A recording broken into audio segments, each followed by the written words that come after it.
Now, do pet names drive you crazy? According to a new survey, most women can't stand being called bird, chick or babe. We were having a bit of fun with this yesterday and lots of you have been in touch with your views. So we're going to bring you some of those in a second. But first, we went onto the streets of the capital to ask women which phrases they'd like to be added to the banned list. Don't call me baby. You got some loving, baby, that'll never do. You know I don't belong to you. It's time you knew I'm not your baby. I belong to me, so don't call me baby.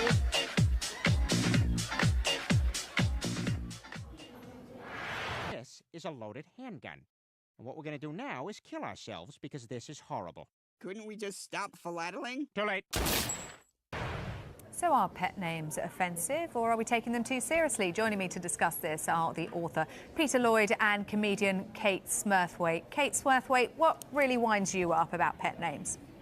Well, it's not any particular name that bothers me. What it is the context in which it's used, isn't it? It's absolutely fine if you're, really good friends with somebody and they have a nickname for you and you like it and they know you like it. Great, fantastic. But the difficulty comes when you're trying to have a business meeting and somebody says, oh, hello, Martin. Hello, Simon. Hello, sweetie.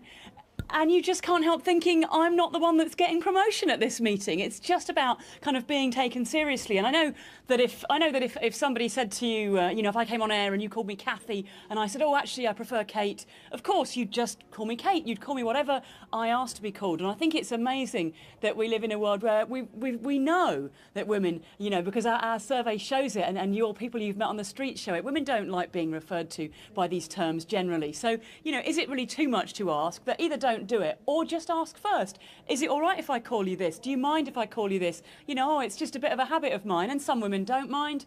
Give those that do a chance to say what they'd rather be referred to as. Well, we've been doing just that. Let's have a listen to what Danielle has had to say. She's sent in this video explaining why she dislikes one pet name in particular.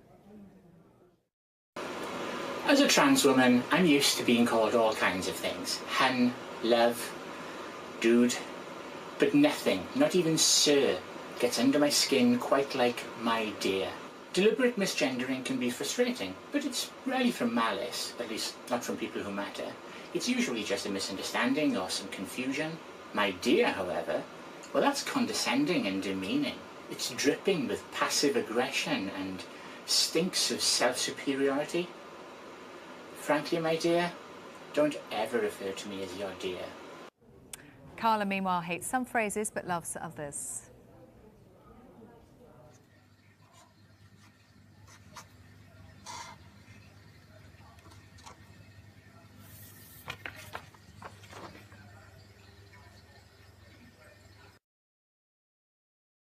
Had two examples there, Peter. My dear, sweet cheeks. I mean, is it sexist? Is it demeaning to women? And if so, why does it continue?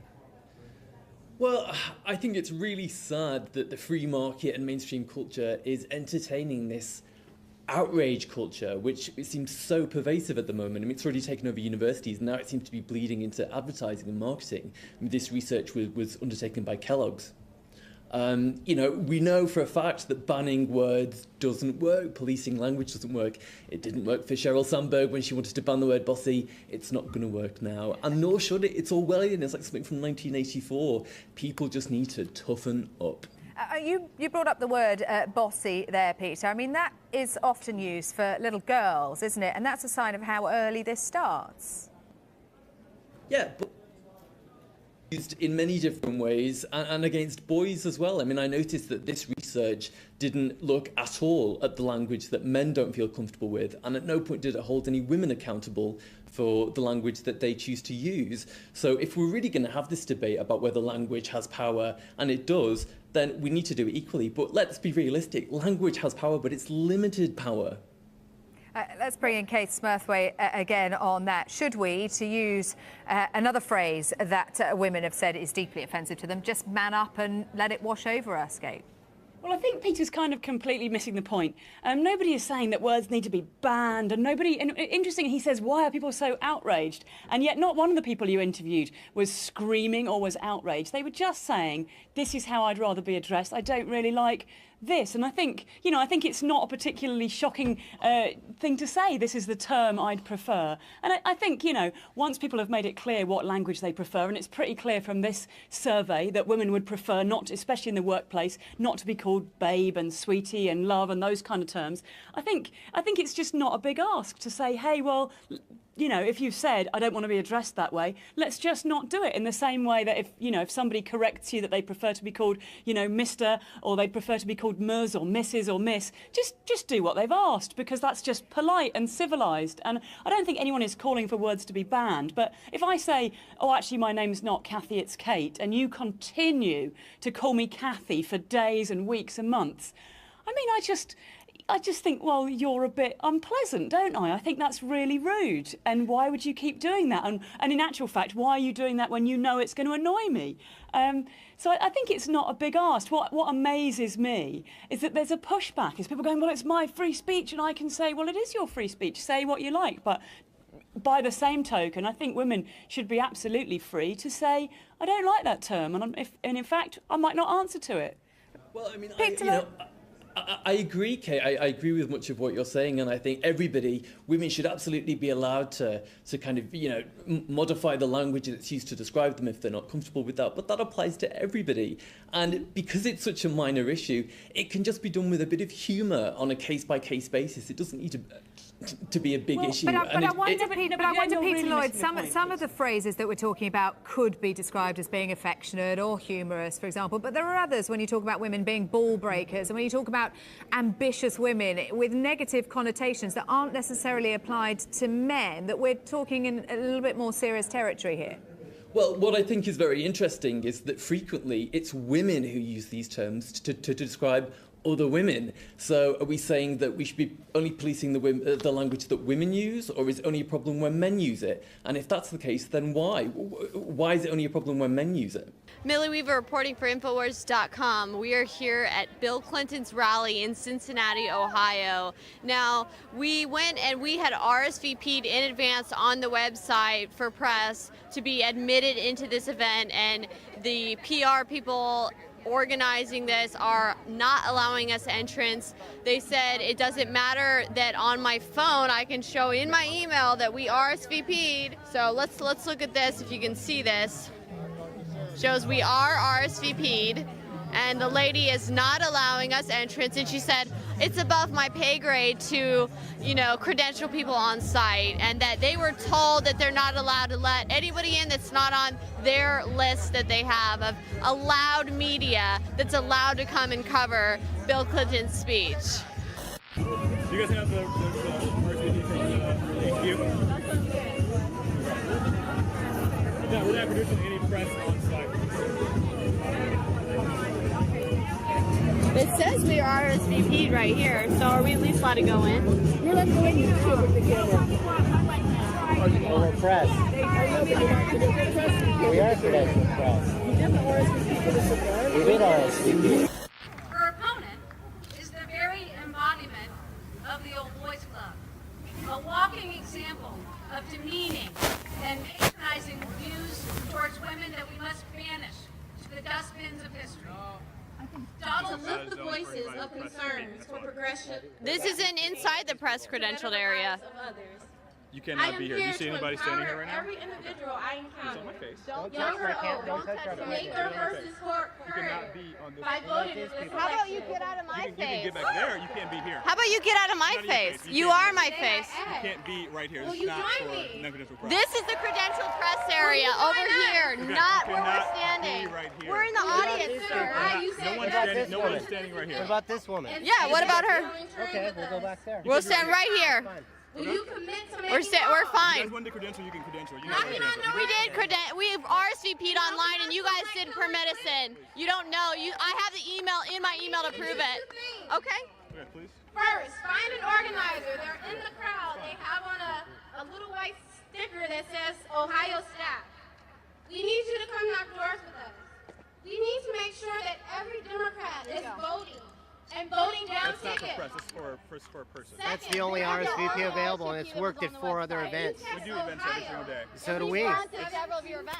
Exactly, but you can't stand up here. That's 4, That's all it. I mean, 7, 2, 4, 6. Thank you. You will receive a friendly text message. up here? to keep Yeah, you posted what's on wrong? events. They Yeah. don't want us to cover the event. I know, you're InfoWars. Exactly. They don't want us to stand here. No one's standing right here, okay? Yeah, everybody else is standing right here. We're fine where we're No at. one's standing here. Okay, great. Thank Okay. you. Yeah. You are So if already you can go with down our to the next level, that'd be fine. I speak Okay, yeah, if you can Right. get out of my face, I'm not in your face. I I'm can not in your maneuver face at all. myself I'm too. not in your face. You are in my face, No, and no, your you're not hand in your is. face at all. do that effort and do Okay. even more because All right, we awesome. need to win Thank Hamilton you for County. complying. Yeah. No one should wake up on November 9th asking what more could we have done if we do all that we can. You missed it, man. You missed it. You missed that one shot. So it looks like they have the police over here now. Thankfully, I caught myself. So you know. Hi. You guys know that, stay back here? We stand back. Okay, no, I'm just saying, did you know that? You know we have First Amendment rights. Absolutely. I'm just asking if you knew that. Yeah, we weren't trying to. The man came up to me and he actually put his hand on our equipment without consent and was sticking his hand in my face. Okay. So, Well, I just appreciate your cooperation. Enjoy the time here. trying to. Well, I don't know. I don't make that rule. We were just talking earlier about marriage and who recently has got married, and actually I think marriage is actually, the statistics of marriage have halved, I think. Yeah. Do you think marriage is irrelevant? Is this why why aren't men getting married? Well, the bottom line is it's a raw deal. For men, it's a really raw deal. The benefits are heavily outweighed by the dangers and the risks. If you're a man and you divorce, the outcome usually favours women massively. You can end up losing your home, half of your pension, half of your wealth. You can end up not seeing your children. And studies have shown that men are more adversely mentally affected by divorce than women. So, and there's also a lot less support network in place. You also say that if a woman gets pregnant for a career choice, and I think that you have used the words that women do get pregnant for career choices, that's what they want to do, that if you were the guy and that you didn't approve or you didn't okay that pregnancy, then you, I know you use a term, I didn't like it actually when I read it, it was just like financial abortion, I think you say. Well, I didn't like that, but what that means is that you can say, right, okay, I had nothing to do with this, I didn't ask for it, you've surprised me with it, therefore I've got nothing to do with it, I won't support it. Well, what I was really saying is I was mooting that as like a hypothetical point to illustrate the fact that when it comes to power, although the illusion is that men have all the power, actually when it comes to kind of personal relationships and relationships between the sexes, women have most of the power. Well, that's true as well, but obviously babies are made by two people, so shouldn't men just use contraception? Just man up. Well, unfortunately, women have the lion's share of contraceptive choices, and once a woman is pregnant, of course, the man has no say, and yet the consequences for his life are lifelong and huge. They have a huge impact. That's true, but if he'd taken precautions in the first place, he wouldn't have a baby. So don't men have to just use their brains rather than what's in their pants? Absolutely, and look, don't get me wrong, there are plenty of reckless men and plenty of responsible women out there. And of course, not all women get pregnant as a career choice. That was a sample of a study that I was quoting. But, there are instances, like look at Liz Jones at the Daily Mail. She famously stole the sperm from her husband's condom. She violated his choice about fatherhood, and that could have changed his life forever.